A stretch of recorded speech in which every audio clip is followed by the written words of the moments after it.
ดี๋ยวนั่นล่ะบ่ว่าขนอดแห้งเด้อขนอดแห้งขนอดแห้งจับหลานแน่จับหลานแน่จับหลานแน่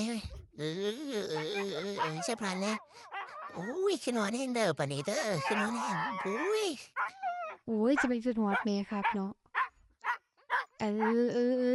ฮู้แล้วไปเข้าบ้านเฮาไปเดี๋ยวแม่เปิดประตูก่อนแป๊บนึงมาลูกมาโอ้ยมันดีใจแห่งมาลูกเข้าบ้านเฮาแม่มาแต่เฮ็ดงานอย่าถามดูแม่หูอยู่บ่คิดฮอดแม่ก็ว่าอยู่ลูกมาโอ้ยจะเป็นเกินหอดแหงเนาะไรขามาแต่ใสเฮาก็ลูกทางใดของเขาอีหลีสมควรแต่เขาเจ้าว่าอีหลีเนาะลูกละมึงเด้ล่ะโอ้ยความสุขที่สุดของข่อยก็คืออยู่กับหมานี่ล่ะเด้อพี่น้องเด้อข่อยมาแต่พูดโอ้ยลูก